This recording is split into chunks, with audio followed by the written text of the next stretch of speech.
Good afternoon, everyone, and welcome to today's webinar. I'm Naomi Raymond, and I'm a legal advisor at Lease and a solicitor. I'll be delivering today's webinar. So we've muted everyone's phone, but please feel free to send in any questions you have. So you can type in questions in the chat box on the right-hand side of your screen. And I'll propose to take any questions at the end of the webinar, which is scheduled to last about an hour. When you leave this webinar, a feedback survey will appear on this screen. Please complete this survey as your feedback is very useful to us. Okay, so I'm just going to read through the disclaimer for you before we start. So whilst we make reasonable efforts to ensure our content is accurate and up to date, information and guidance in this webinar does not and is not intended to amount to legal advice in any particular case. No responsibility for any consequence of relying upon the webinar material or presentations of the webinar is assumed by Lease or any of our advisors. So, this is our topic for today, variations of residential leases. And to begin, let's take it back to basics. So what is a lease?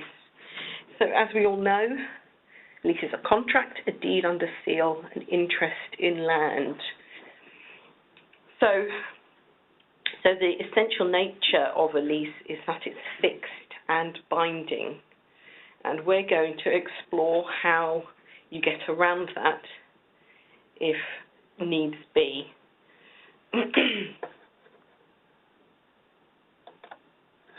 So why change the lease? Why would anybody want to change this fixed and binding contract that they've entered into, they've received legal advice on, they've had time to consider, possibly even negotiate the terms, possibly even draft the terms and produce them? Why would anybody want to change a lease? So let's look at it from two perspectives. So we'll start with the freeholder. Why would a freeholder want to change the lease?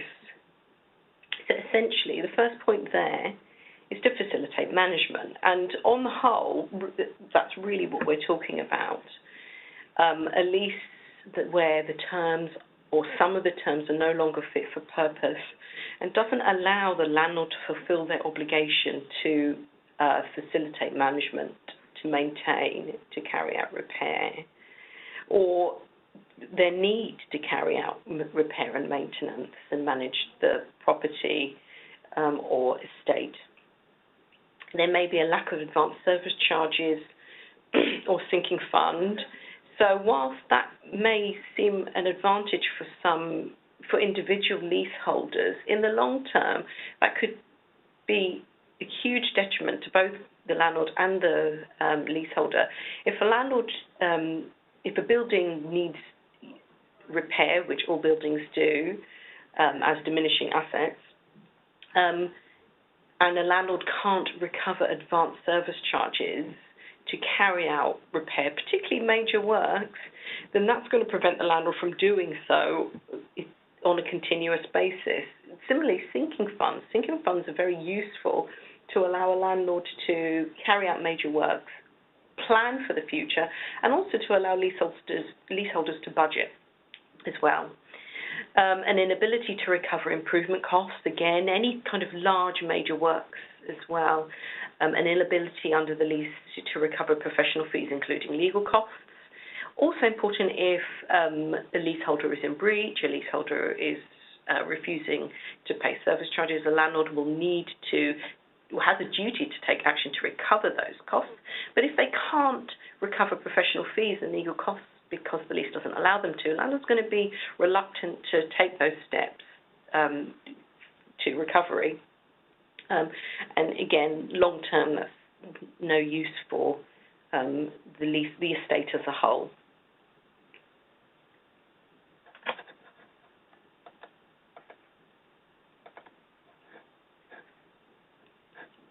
So what about from the leaseholder's point of view, or even a purchaser? Overall, a leaseholder will want to ensure that their property is still marketable or remains marketable, as would a purchaser.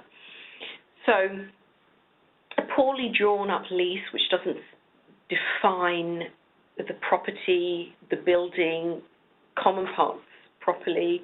For example, windows and balconies, common areas like balconies, particularly common areas that are left out of, a good description of the property. Windows as well, who owns the windows, who owns what parts of the windows. If it's not clear who owns these areas, who's responsible for repairing them when it comes to being repaired? So the CML Lender's Handbook is useful because you need to, particularly if you're a conveyancer, you may need to refer to that to establish what the requirements are. If you're dealing with a lease that potentially has defects. Mutual enforceability clause, we all know what that means. So essentially, and a lot more leaseholders are becoming aware of mutual enforceability clauses. This is where the leaseholder having a contract with the landlord and not a contract with their any other leaseholder wanting to take action against another leaseholder for a breach. Mutual enforceability clauses allow the leaseholder to do that via the landlord, so it's a means to force the landlord to take action against another leaseholder who's in breach of the lease. A really useful clause and necessary really for enforcement of conditions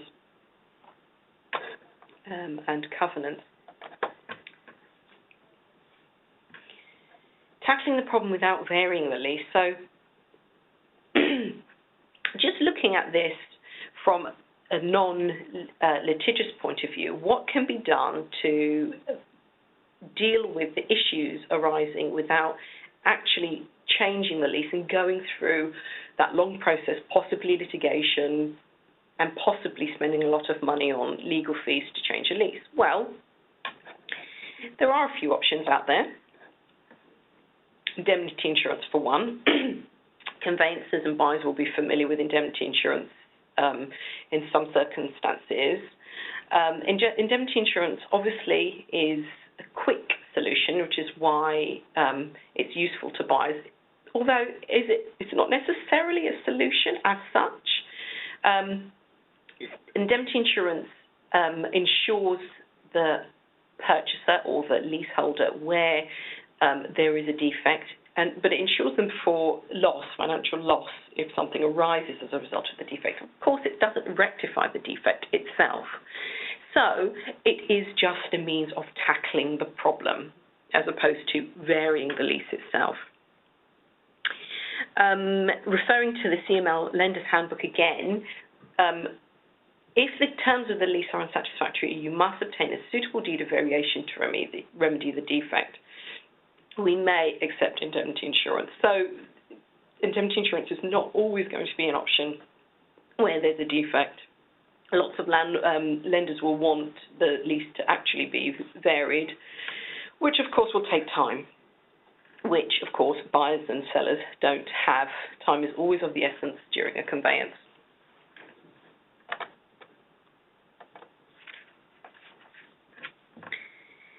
Another interesting way of tackling this problem arose in the Moorshead Mansions Limited versus DeMarco case, 2008, which went on, which was, I think it started at the LVT. So in this case, the articles of association were actually altered. There were charges payable by the leaseholders, and they were set out in the Articles of Association. So, and it was established, these charges were not service charges. So the landlord was able to recover them. The leaseholders challenged this on the basis that they were service charges and they were governed by sections 18 to 30 of the Landlord and Tenant Act 1985.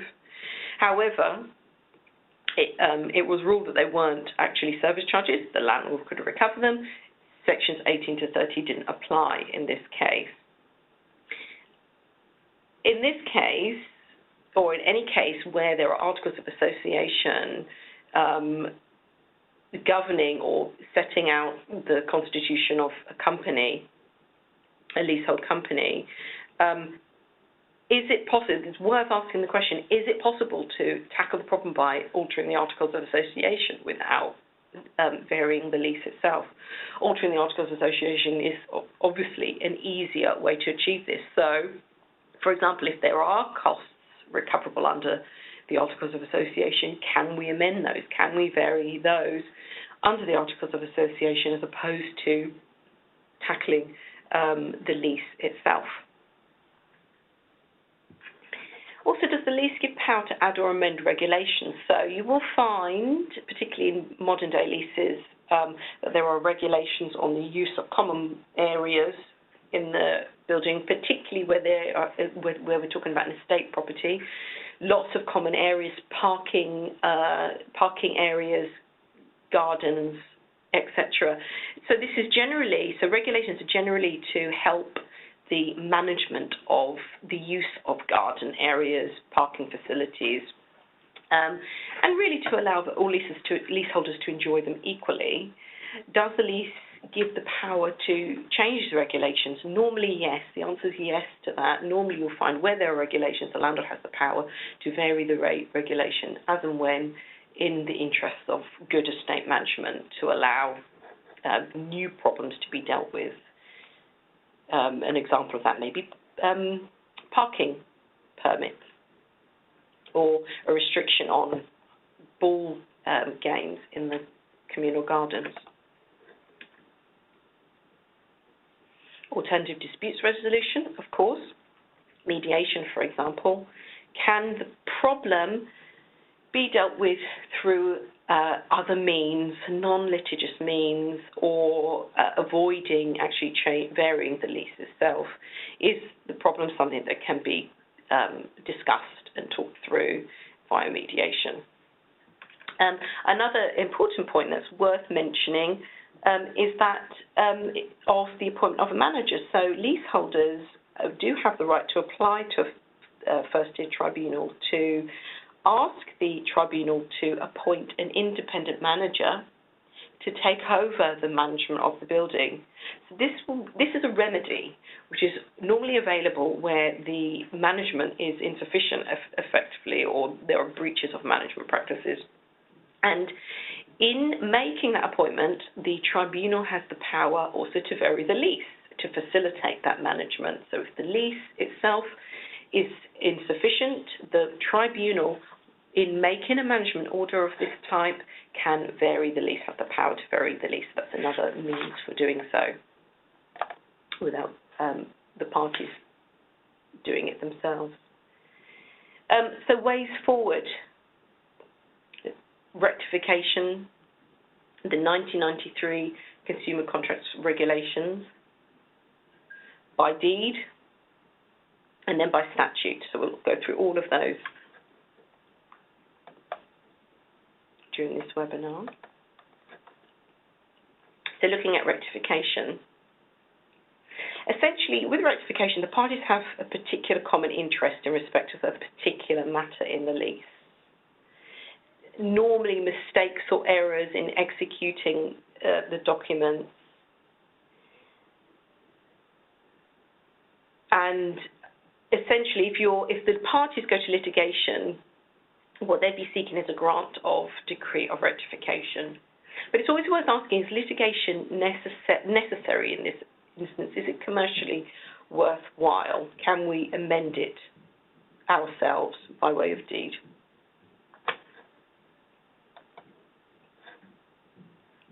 So with unfair terms in consumer contract regulation, this case, so the Newham versus Katoon case of 2004, confirms that the 1999 regulations do apply to leases. So that's important to know.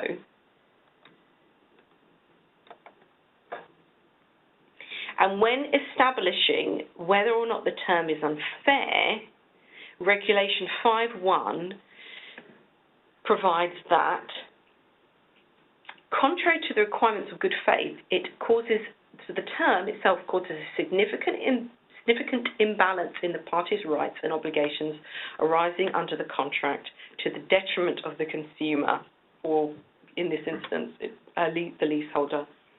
And remember, this doesn't apply to core terms such as premium rent or description of the demise. So, and that's one thing to be aware of. Potentially unfair terms. So the Office of Fair Trading has some good guidance on this, and indeed the Office of Fair Trading carried out an investigation into the exit fees, the fairness of exit fees in retirement homes. On their website, it's worth looking into. So that was exit fees in residential leases of retirement homes. This case also, Canary Riverside and Shillings, worth reading. I'm not going to go into too much detail today, but this case confirms that a tribunal does actually have the jurisdiction to assess whether service charge clause is fair. Incidentally, in that case, the tribunal refused to do so, but it did determine that actually the tribunal has that power. So, variation of the lease by deed. So what does that mean? Essentially, that is where 100% of the parties are agreeing. So this is varying the lease by agreement. It's consensual. It's all of the parties to the deed agreeing that a variation needs to be made and going through with that. When doing so, obviously, it's important to instruct professionals, so lawyers, to deal with the drafting, the proper drafting, really. Proper drafting and execution is paramount when varying a lease by deed. Make sure all the recitals are present and register at HM Land Registry. Note that if the variation is doing either of the following, so extending the term of the lease or adding to the premises, there is an implied surrender and regrant. So be aware of that, and particularly when registering, it's something that needs to be known when you are varying the lease. So it's those two aspects there. Is it an applied surrender and regrant? Well, are you extending the term of the lease or adding to the premises? Okay, so the Landlord and Tenant Act 1987. So this is the legislation, essentially, that deals with varying leases, okay? So Section 35 to Section 40 is what we're about to look at. Let's start with Section 35. Flats only. Yeah, so Section 35 deals with flats only. The prerequisite of Section 35 is that the lease fails to make satisfactory provision in respect of certain matters. So the Landlord and Tenant Act 1987, so Sections 35 to 40, this is where a party to a lease is applying to the tribunal to vary their lease. So varying the lease by way of deed isn't available to them, so 100% consent hasn't been achieved. So they're turning now to the tribunal to vary that lease. Looking in more detail at Section 35, what does satisfactory provision make?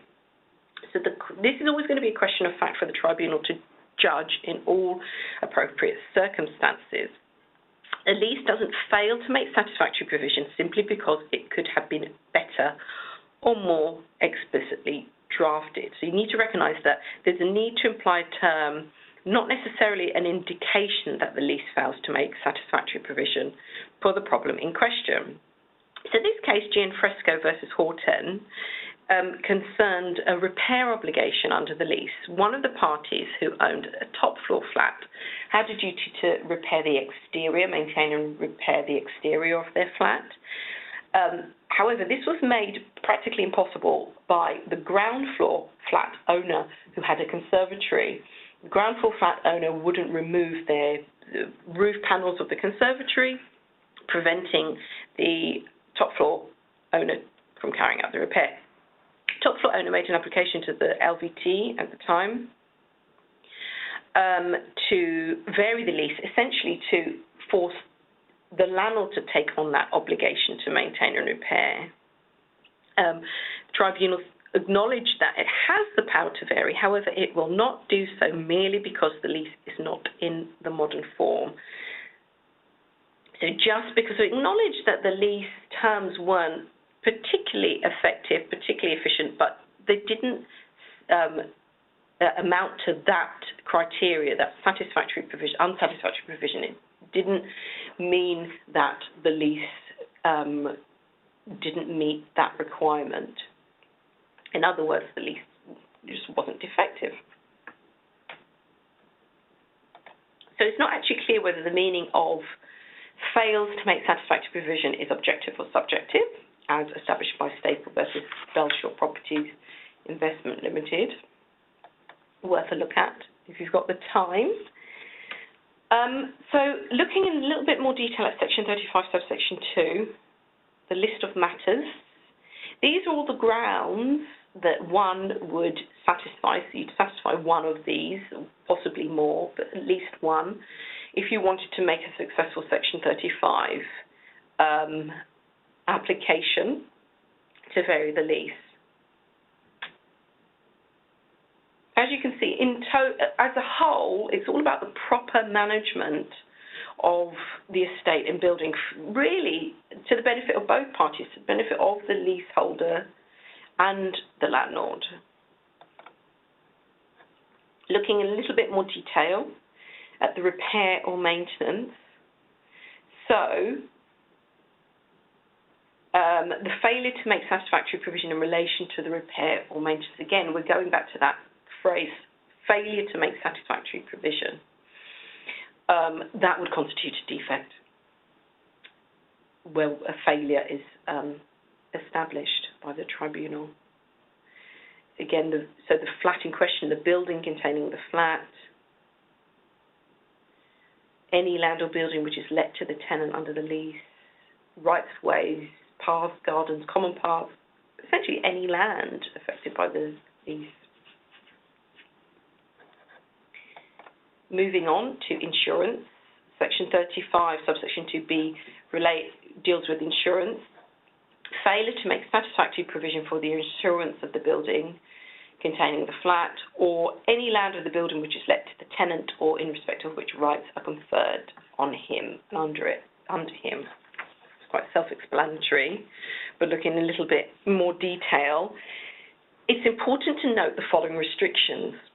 So there are actually restrictions on the tribunal's power here, and I'll read this through for you.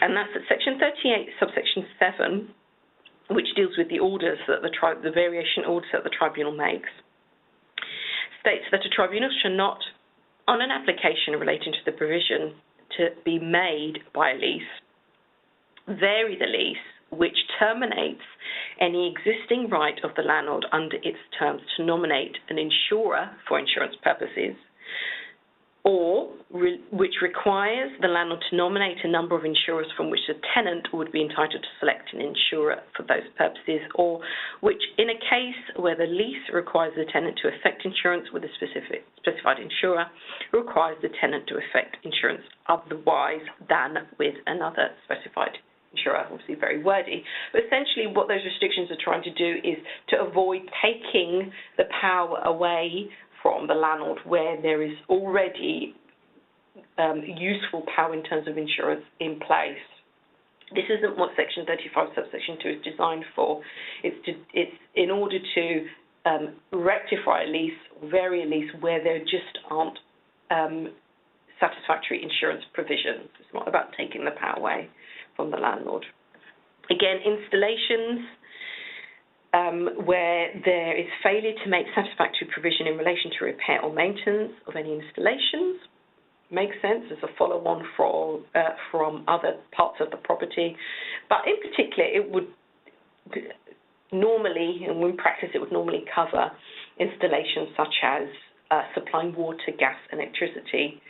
What's worth noting here is that the installations do not need to be in the same building. So you will sometimes find, particularly in an estate, that gas chambers, water tanks, electricity services can be elsewhere in other parts of an estate, not necessarily within the building, and this allows for that, or at least the variation of terms concerning that.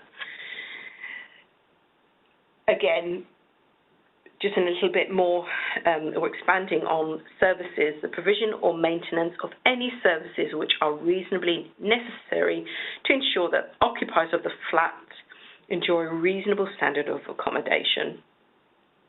Stands to reason, whether there are services connected with the installation or not, and whether they are services provided for the benefit of those occupiers. So examples, again, water, electricity, gas, cleaning of common parts.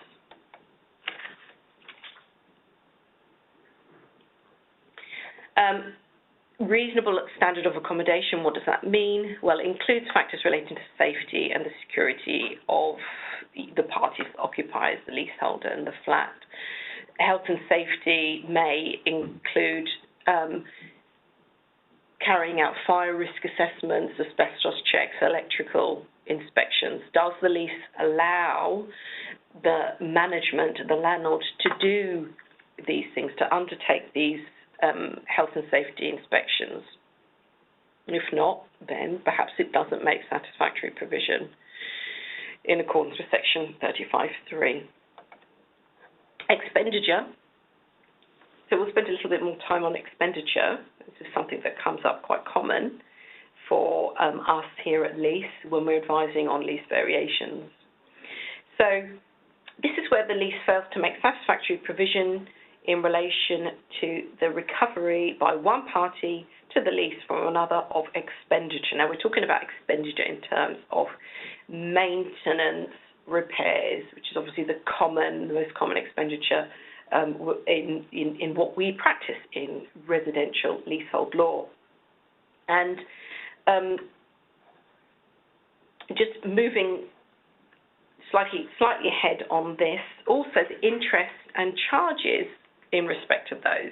So late payment. Does the lease allow the landlord to recover interest and on late payment charges, administration charges essentially, which need to be incurred and recoverable by the landlord as well? So if they need to be incurred, then obviously they need to be recoverable. Going back to expenditure, this is an interesting case, which I definitely recommend reading. So Cleary, Robertson, Feather versus Lakeside Development Limited. We went to the upper tribunal. So originally, I think there were four, from memory, there were 4 flats in the building, and the landlord owned 1. The lease of flat 2 included a new clause, because it had been amended, that required the leaseholder to pay the lessor a management fee charged in the landlord performing its covenants. The lease of flat 6 included a clause which allowed the recovery of management fee and surveyor's fee in connection with the landlord performing its covenants. And the landlord wanted the leases varied to recover, so all the leases were the same, to recover managing agents, surveyor's fees and legal fees incurred in the landlord performing its covenants. At tribunal, at LVT, the landlord, the tribunal at the time allowed the landlord to recover management fees in all the leases. So in other words, it varied the leases to allow for this. The leaseholders appealed, and actually the appeal was allowed. The upper tribunal said that it could see no particular need for the leases to be varied to incorporate a new management charge. And essentially, because there wasn't a management charge in some of the leases, it didn't amount to a defect. That's not what a defect is.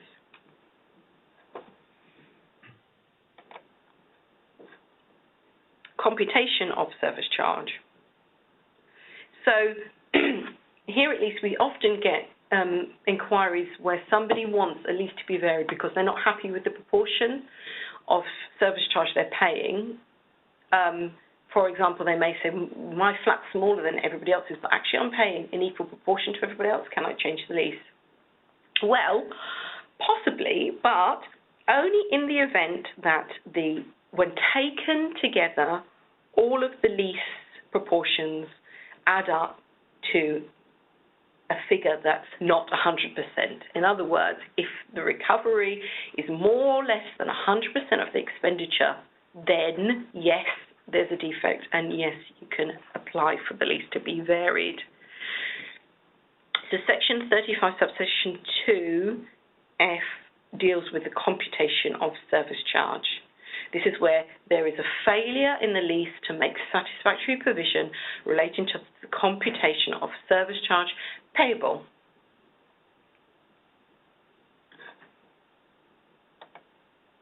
In Morgan and Fletcher, the service charge proportions, so when all of the leaseholder service charge proportions were taken together, they added up to 116%. So the landlord actually varied two of the leases, just two, to bring the proportion down to 100%.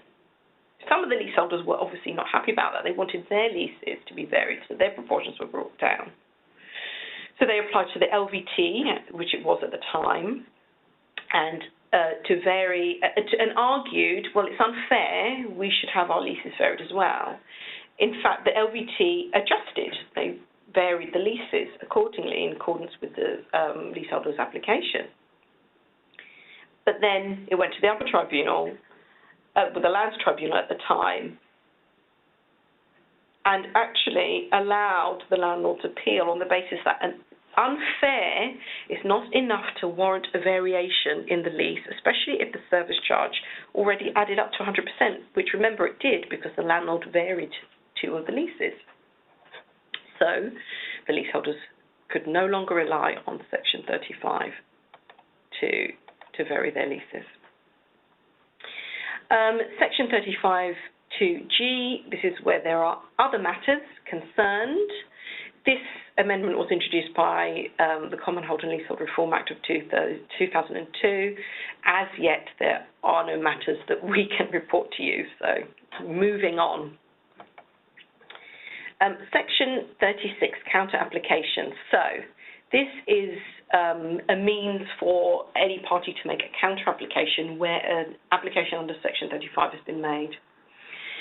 So an application by somebody has been made to the tribunal to vary a lease where there is a defect, where the lease doesn't make satisfactory provision for one of the points listed in Section 35. Section 36 is where somebody else comes along and says, I'm making an application now to vary the other leases. And it says that any other party may apply to the tribunal requesting it to vary other leases if an order is made varying the lease following the Section 35 application. So this is a corresponding variation.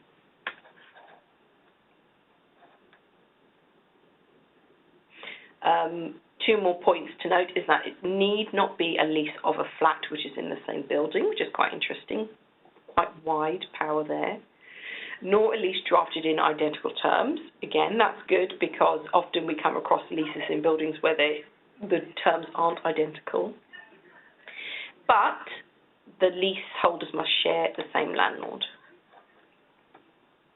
So under Section 30, satisfying the Section 36 ground, each of the leases specified in the application fails to make satisfactory provision with respect to the matter or matters specified in the Section 35 application, and if any variation is made consequent on the Section 35 application, it would be in the interest of the person making a counter-application to have all the leases in question varied at the same time.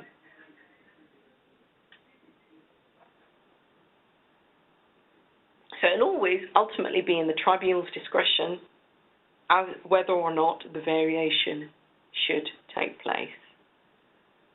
Although it's quite easy to establish whether or not the variation should take place where we're talking about the computation of service charges, because it's quite straightforward to establish whether or not the proportions add up to 100%.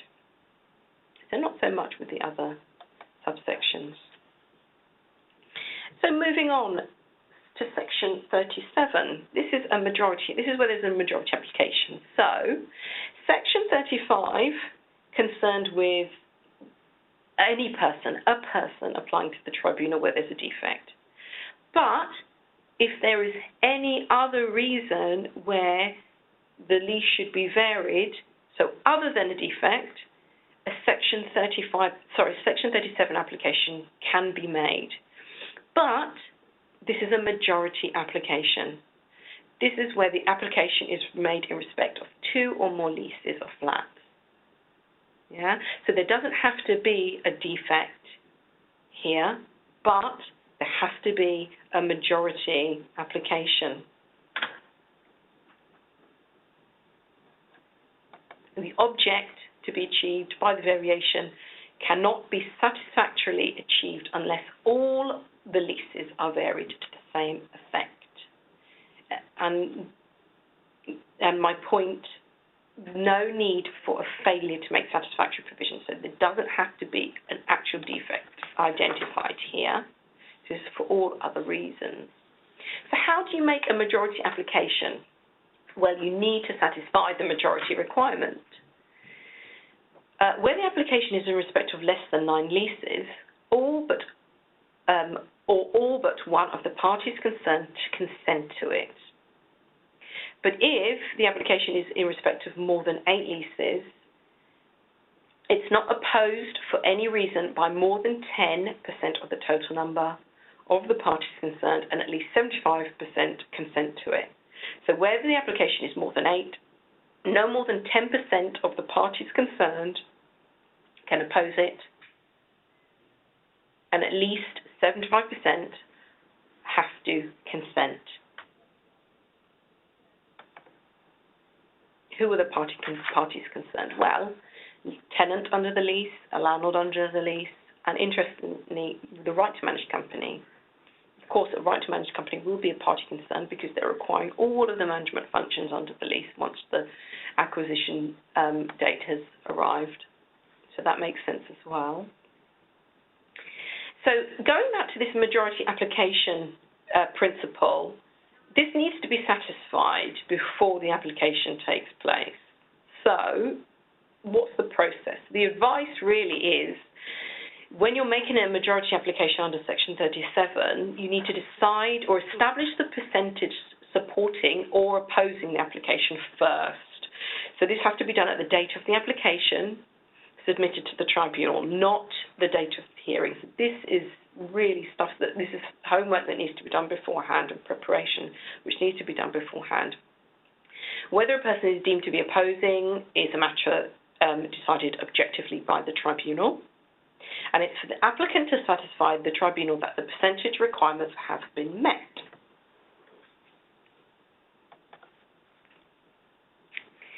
And moving on to Section 40, this relates to houses, essentially. So this is where you can actually, one can vary or apply to the tribunal to vary a lease of a house where there's a defect in the lease, but that's only where the lease fails to make satisfactory provision with respect to any matters relating to the insurance of the dwelling. So it's insurance only. And that includes the recovery of the costs of such insurance. Okay? So that's the definition of a long lease and what it doesn't include.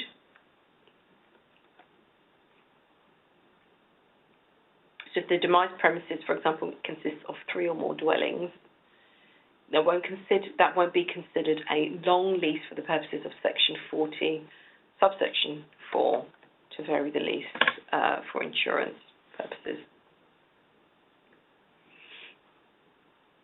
And then expanding on that, an application under subsection 1 may not be made by a person who is a tenant under a long lease of a dwelling if by virtue of that lease and 1 or more other long leases of dwellings, he is a tenant from the same landlord of at least 2 other dwellings, so 3 in total. Okay. Definition of associated companies, which relates to Section 40 there, in case you wanted to read in a little bit more into Section 40. But essentially, Section 40 deals with houses only and deals only with insurance. So the making of the order, the power that the tribunal has to vary those leases. So looking at the restrictions, so what can't a tribunal do? So a tribunal should not make an order under this section affecting any variation of a lease if it appears to the tribunal that the variation would be likely substantially to prejudice any respondent to the application, a person who's not a party to the application, and that award under subsection 10 would not afford him adequate compensation. So if the person is prejudiced and compensation is it's not possible to achieve an adequate amount or an adequate compensation for that person, the variation can't take place. So the key phrase there is substantial prejudice. We've quoted that case of Baystone Investments Limited. I've got another case here called Pepper versus Apple Consultancy, which is an interesting, it's a nice, easy case to get to grips with this principle of substantial prejudice, because in this case, the leaseholder applied to the LVT at the time to remove a provision in the lease which banned them keeping pets. The landlord argued that that would be substantial prejudice to the landlord, as allowing pets would open the doors to further variations which might affect the value of the landlord's reversion, which would not afford him adequate compensation. Okay, but the LVT rejected that argument on the basis that monetary compensation could actually be made. It could be calculated, could be made with regards to the value of the reversion. Interestingly, the LVT conversely said that if the leaseholder, if the landlord was trying to vary the lease to remove the leaseholder's right to keep pets, that would amount to substantial prejudice. So I would suggest reading that Pepper versus Apple consultancy case, and I'll give you the full details at the end of the webinar for that case. So the making of the order, the practicalities. The variation ordered may be either the variation specified in the relevant section, Section 35, Section 36 application, or such other variation as the tribunal thinks fit. The tribunal has discretion there.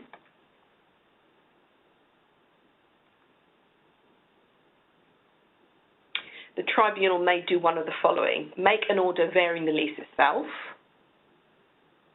or make an order directing the parties to go away and vary the lease in such matter as so specified, so normally by deed. So go away, instruct solicitors, enter into a deed of covenant, or vary the lease some other way. Tribunal may direct that a memorandum of any variation of a lease affected by an order shall be endorsed on such documents as are specified in the order, for example, copies of lease. Okay.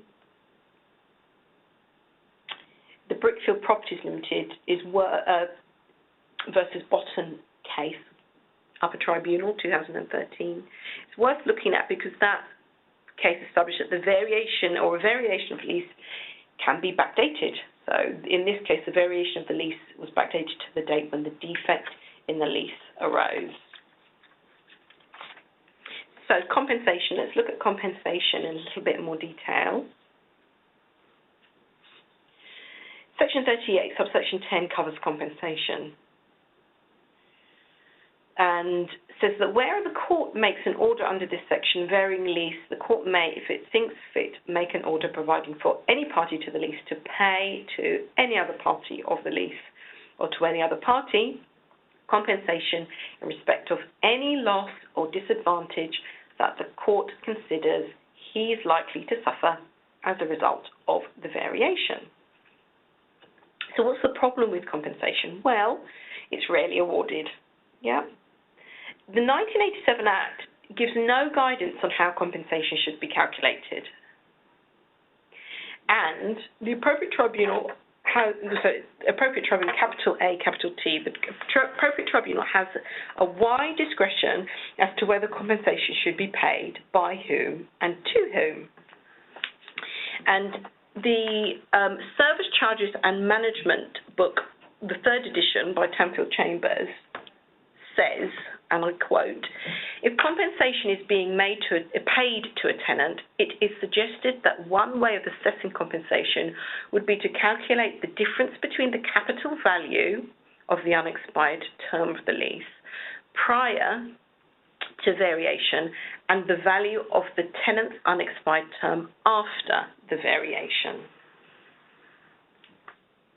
Okay, and an easy way, so it's a straightforward way to calculate compensation, is only going to apply in service charge cases, is to reflect the increase in service charge that party is required to pay as a result of the variation. But interestingly, one of the reasons we suspect why compensation is rarely awarded is because when a tribunal makes a variation under Section 35 or Section 36, it's normally because the tribunal is working in the interest of the parties seeking to find a scenario where all of the interests of the parties as a whole, or the estate as a whole, is being dealt with or being satisfied. And so the variation essentially benefits the parties, all parties.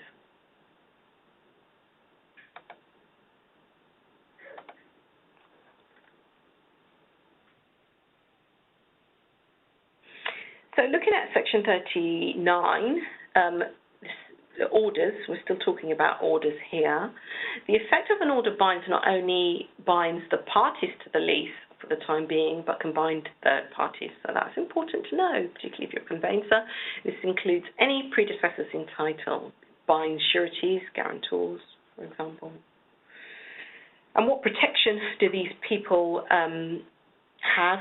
Well, persons finding themselves bound where notice of the proceedings was not served on them can issue actions for damages for breach of a statutory duty, or can apply to the tribunal for cancellation or modification of the variation.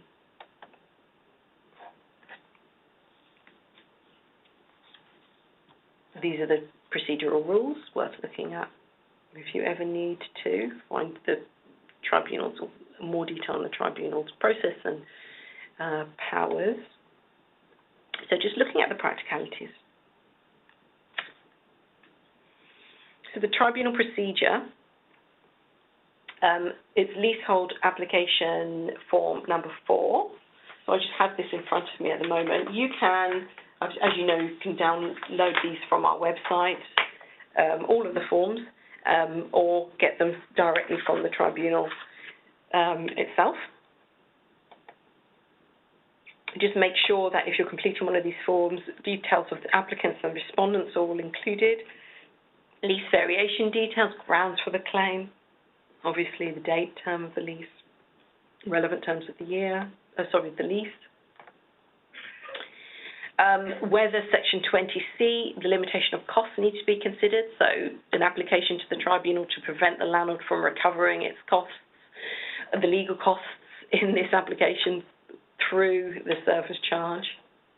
Is it necessary to deal with the application without a hearing? Is it possible to deal with the application without a hearing? Maybe, if it's a straightforward application where oral evidence isn't necessary. So, for example, under Section 35, the computation of service charge, that may be appropriate to be dealt with at the tribunal without a hearing. And then there are the application fees. So that's been changed, as you know. There's a fixed fee of £100 plus a fixed fee of £200 hearing fee if it goes to an oral hearing. Make sure you send the form and the fee to the correct regional officer. Okay. So, moving on to a different piece of legislation now. The Commonhold and Leasehold Reform Act 2002, Schedule 11 deals with administration charges. It defines administration charges. And that administration charges must be reasonable before they're payable by a leaseholder. For administration charges which are not variable, though, the grounds for variation contained in paragraph 3 are where they're unreasonable or the formula for calculating the administration charge is unreasonable. So that clause within a lease can be varied where the administration charge isn't variable and if there's a formula. Okay? And of course, new leases, lease extensions under the Leasehold Reform, Housing and Urban Development Act 1993. This is another means for varying a lease without having to apply to the tribunal under the 1987 Act, under Sections 35 to Section 40 of the 1987 Act. So there's no need to establish or convince the tribunal that the lease doesn't make satisfactory provision, because Section 57, subsection 6, A and B, allow the exclusion or modification of terms where it's necessary to remedy a defect in the existing lease. So on a leaseholder negotiating a new lease, where there's a lease extension, with their landlord, they can agree to remedy any defects. This includes modifications and any unreasonable terms in the lease can be addressed at the point of extending a lease under the Leasehold Reform Act of 1993.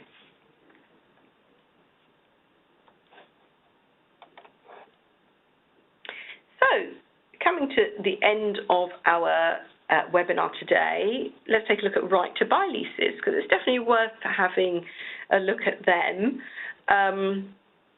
Under the Housing Act of 1985, as we know, there are implied covenants in Schedule 6. Schedule 6, subsection 14(2), deals essentially with the landlord's obligation to repair the structure. And these can be varied by consent order made by a county court.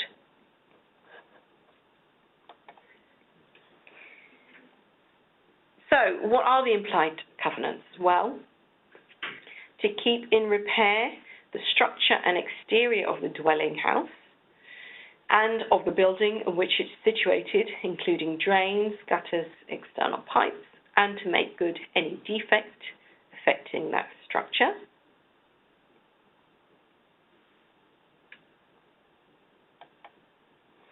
Also, to keep in repair any other property over or in respect of which the tenant has rights by virtue of this schedule, to ensure so far as practical that services which are to be provided by the landlord and to which the tenant is entitled are maintained at a reasonable level, and to keep in repair any installation connected with the provision of those services.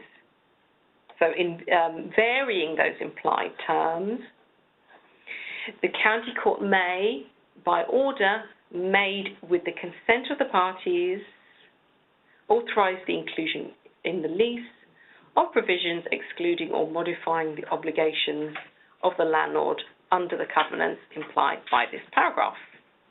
And that's only if it appears to the court that it's reasonable to do so. Okay, so that's just closing there on right to buy leases.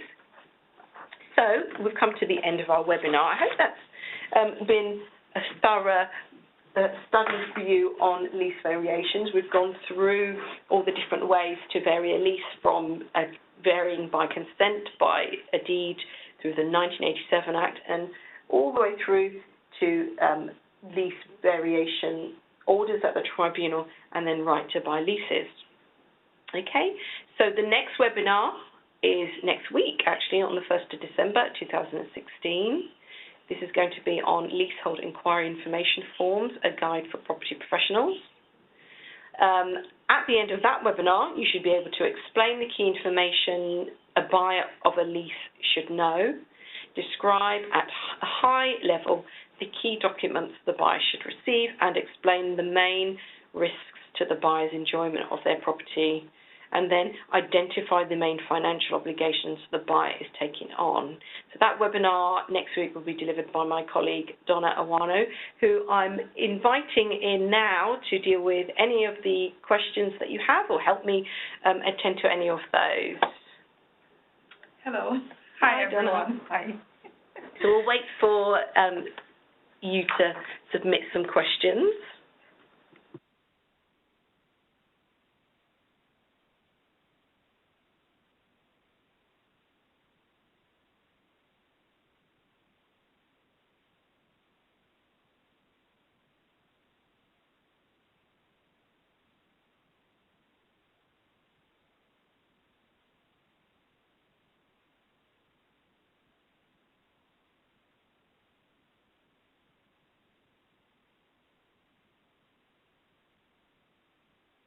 Okay, so we've had a question come through. Over to you, Donna, if you want to read it. Okay. So the question says, if the lease states that only X% of lessees need to agree to a lease variation, then does this apply, or do you still need all of the lessees to agree as stated in the webinar? I think I've come across a few leases, typically with retirement leases, where there may be provisions allowing for certain services to be varied if a certain percentage of the leaseholders agree. So it could be typically maybe if they have, you know, a resident house manager, for example, and the lease may say maybe if 65% of the leaseholders agree, then those services could be varied. So maybe, for example, the house manager could be, you know, non-resident, or they can reduce the hours of the house manager or something along those lines.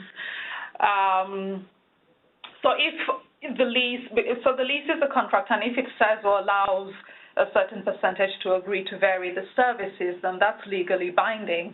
I do have to say I haven't seen a lease where it actually allows the leaseholders to vote to vary specific provisions or to alter the provisions.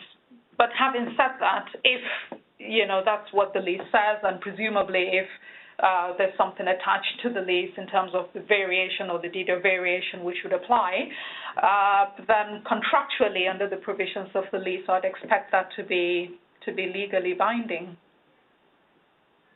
So that's my view on that. And I believe with the retirement leases as well, the ARHM Code of Practice, that's the Association for Retirement Housing Managers, recognize those provisions for varying certain services in retirement leases, and it's included in the ARHM Code in terms of the number of leaseholders required to vote to agree to alter certain services in retirement leases.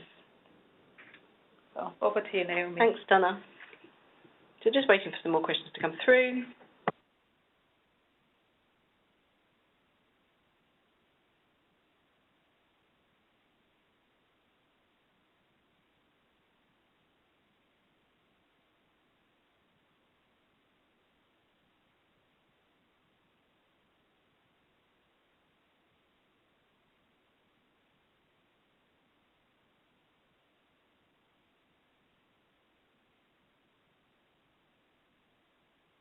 Okay, another question that's come through from Monica Duggal. Considering majority applications, when opposing, does there have to be a specific vote?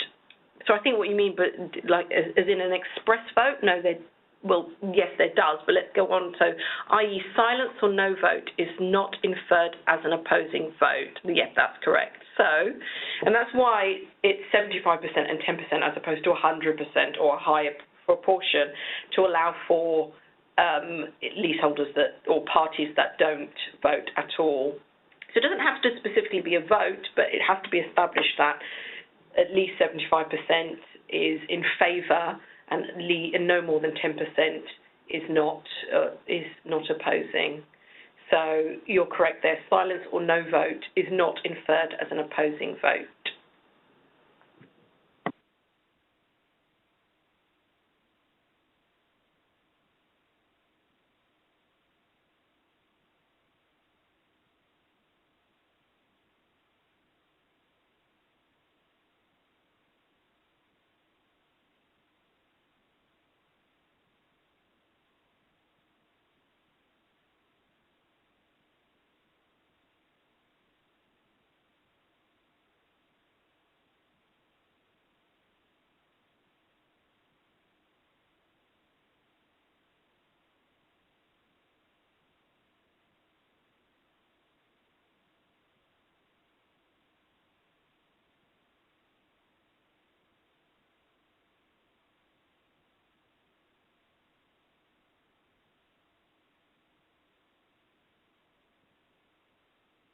Yeah, so we've got another question which says our client wishes to add a reserve fund in a lease.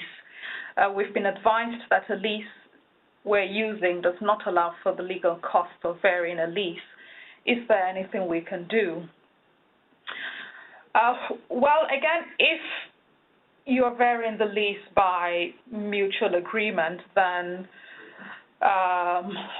it's up to the parties to negotiate and maybe agree on, who covers the legal costs.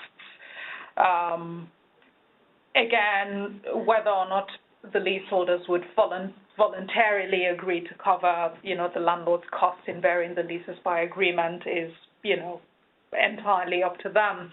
But if it's something that goes to the tribunal can make an order with regards to costs and, how the costs for varying the leases would be covered. So that could be determined by the tribunal. But if it's purely by mutual, voluntary lease extension, then it's entirely up to the parties to agree on who covers the costs.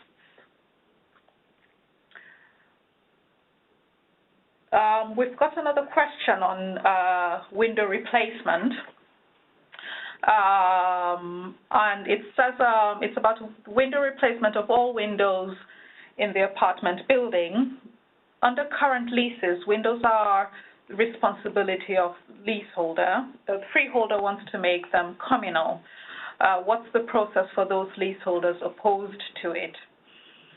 Well, if the leaseholders are opposed to it, then the only option the freeholder has to compel the change is, by applying to the tribunal. And presumably, I take it that the lease isn't defective. It's just more preference on the part of the freeholder, in which case they can only make an application under Section 37, where they have at least 75% of the parties agreeing to the proposed variation and no more than 10% opposing the application. So in this case, if presumably most of the leaseholders are opposed to it, then on the face of it, the freeholder would be unable to obtain the majority required to proceed to make an application to the tribunal. So the change may not be possible. Again, because the freeholder can't force the leaseholders to do it by agreement, and unless he has the majority required to proceed with an application to the tribunal, then he can't. So the way the leaseholders can oppose it informally is to say no, and if they don't agree to it, then the freeholder wouldn't have the majority required to proceed to make an application under Section 37 to have all of the leases varied. I think the question goes on to say, can we have an example of a court case? Well, as I said, because if there's no majority, the freeholder would be unable to make an application, in which case there wouldn't really be a court case. But off the top of my head, I do recall a case with a local authority, I think it's Camden, where they needed the leases varied. I think it had to do with, they had a communal boiler which provided heating to all of the flats, and they wanted to vary the leases, so to remove the requirement to have a communal boiler, to require each flat to have their own internal boiler and then to maintain them. So it was a huge application because it covered I think various blocks, within the local authorities' housing stock, and an application was made to the tribunal to ask for an order to vary the leases along those lines. So there are certain instances, but it's where landlords can apply to the tribunal to vary the leases, but I don't have the particular details or the name of the case to heart. But maybe if you could send us a written inquiry offline through our website, we could maybe see if we can, track that down or give you more specific information.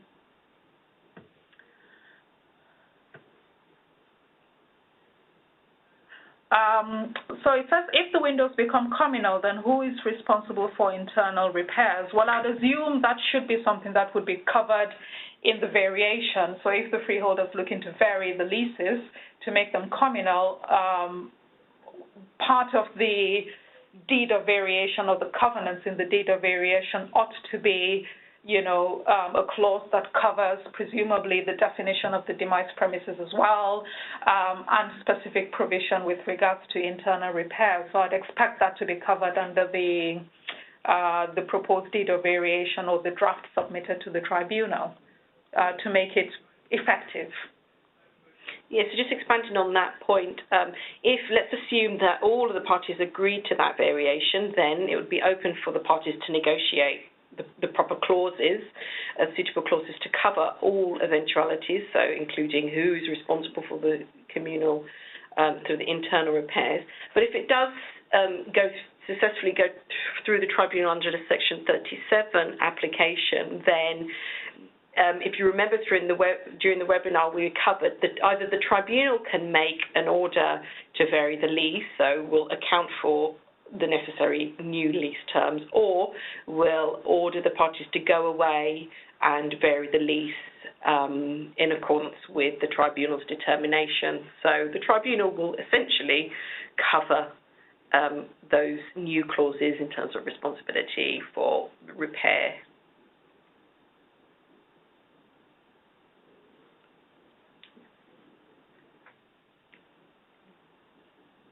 So, another question just popped up. I'm acting for a landlord who, on a lease extension, it's an informal lease extension, what right does my client have to grant a new lease on completely different terms to the original? Okay, so informal lease extensions, well, they're not governed by legislation. They're not governed by the Leasehold Reform Housing and Urban Development Act 1993, which essentially means they're open to be negotiated between the parties. So the landlord has every right to grant a new lease on different terms, so long as the leaseholder agrees. So it's going to be a matter of negotiation between the two parties. Okay.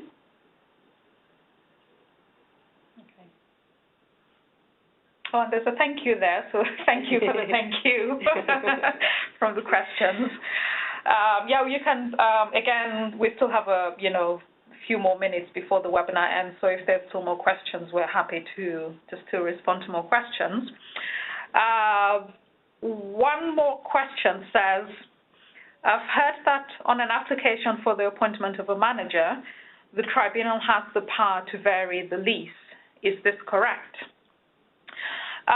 Yes, it's possible. So with the appointment of a manager is a statutory right, also under the Landlord and Tenant Act 1987, where leaseholders can apply to the tribunal for an order to have a manager appointed to take over the management of the building. And it's normally where there are problems with the management or the property is falling into disrepair or the excessive service charges, normally a professional managing agent is appointed by the order of the tribunal to take over the management of the building for a limited period of time, typically maybe 2 years, for example, to maintain the building. And in order for the tribunal's order to be effective and for the manager to have sufficient powers to properly maintain the building and comply with their management obligations under the tribunal order, the tribunal does have the power to vary the leases to make the appointment effective. And one typical example is where, under the provisions of the lease, there's service charges are recovered in arrears, so there's no provision for interim service charge payments or payments on account. And under those circumstances, the tribunal can vary the lease to allow the manager to demand and collect service charges in advance to enable them to have a running fund to, maintain the building. As I said, typically the appointment may well be because the property is falling into disrepair and the manager needs money to effect the repairs needed to the building. Another example may well be an order to set up a reserve fund where there's no provision in the lease to set up the reserve fund again, so the manager can have funds or set up funds and have a management plan, to maintain the building during the period of the appointment. So yes, it's possible for the tribunal to vary the leases when they make an order for a manager to be appointed. So thanks, Donna. Another question's just popped in. How can we get in touch and get advice from specialists? So is a specialist advice, possibly recommunal windows and failure to maintain block. Okay, so this is a follow-on from the question of window replacement, I think, and varying the lease to cover that. Well, if you're talking about getting in touch with us, you can get in touch with us in writing. To submit a more detailed inquiry or over the phone. But if you're wanting, I guess, more special advice, I would say, possibly even consider council's opinion on this. I think what you're referring to is getting in touch with us, though, and you're free to do so. Get in touch in writing or via telephone.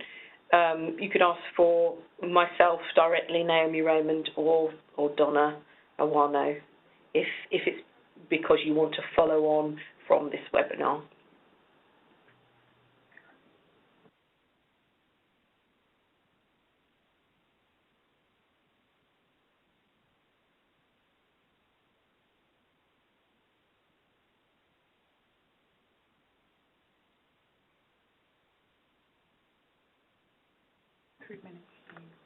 Okay, so we've got a little bit more time just to answer some more questions. If there's any questions that you want to push through quickly.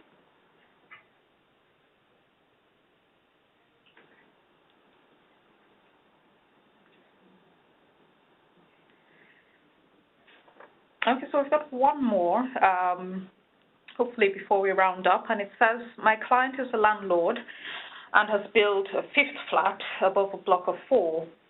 She originally offered to vary the other leases, but for some reason, 2 of the leaseholders didn't want to vary theirs.